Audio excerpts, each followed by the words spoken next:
जय। हाँ, जब भी हम लोग पूजा पाठ करते हैं तो सबसे पहला नंबर आता है दीपक का। आज प्रसंगवश देख ले कि कौन से कार्य के लिए किस चीज की दीपक उपयोग किया जाता है। यदि महान कार्य करना हो और निश्चित सफलता चाहिए तो सोने की दीपक जलाना चाहिए, और वशीकरण यदि है तो चांदी के दीपक, विद्वेषण अगर है तो कांस के दीपक, और मारण यदि किसी का करना है, मृत्यु ये तामस से नहीं करना चाहिए, फिर भी यदि करना है तो लोहा के दीपक, उच्चाटन में मिट्टी के, शांति में मूंग के आटा के दीपक, इससे शांति प्राप्त होती है घर परिवार में सब जगह। स्वयं को विवाद में कोर्ट कचहरी में यदि फंसे हो, लड़े हो तो गेहूं के आटा के, और संधि किनारे के मिट्टी के,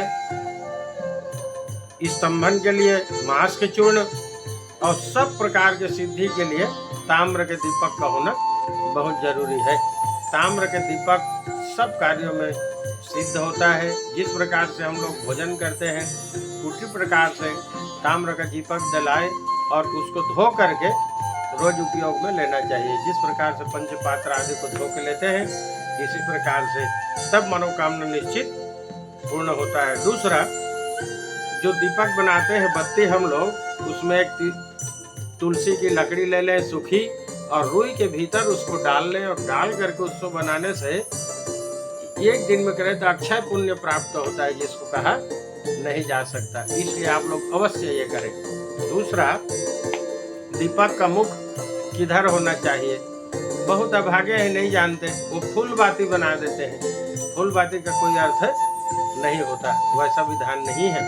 मुख कह रहा है ना, तो सब प्रकार के सुख की यदि प्राप्ति चाहिए तो हम लोग बैठे भगवान के ऊपर पूर्व की ओर मुख करके दीपक जलाना चाहिए।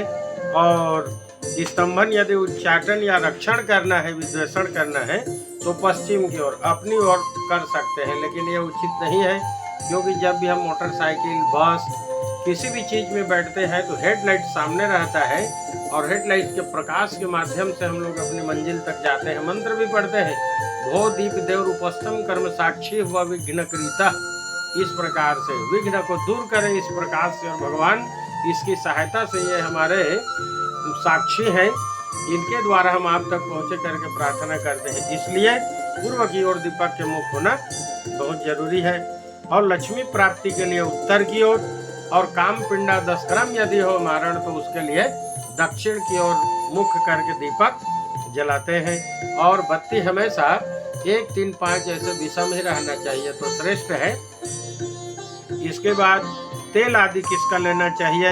सबसे श्रेष्ठ कहा है गाय के घी को, लेकिन अब उसमें भी मिलावट इधर उधर की, इसलिए न ले कहा है। वशीकरण के लिए भैंस के घी, और शांति के लिए भेड़ का घी, विद्वेषण के लिए उठनी का घी, उच्चाटन के लिए बकरी का घी, और सर्वार्थ सिद्धि के लिए तिल का तेल। तिल का तेल, मैं उस दिन गया था बाजार और बोला भैया तिल का तेल दो, तो कहता है तिल तेल तो नहीं है महाराज, इसमें युक्त लिखा है, तिल तेल युक्त। युक्त क्या है तो बोले सब है, इतना उतना तिल तेल डाल दिया होगा, ये युक्त है। तो बोलो हो, कलियुग में भी बड़ा मुश्किल है, क्या करें।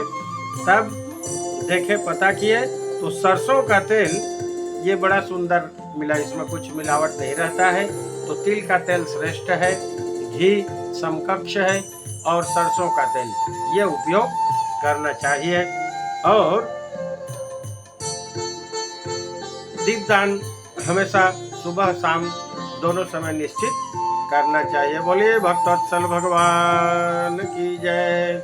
यदि पसंद आए तो लाइक और शेयर अपने दोस्तों, मित्रों, समूहों को अवश्य करें। यही हमारी दक्षिणा होगी। बोलिए भक्तवत्सल भगवान की जय।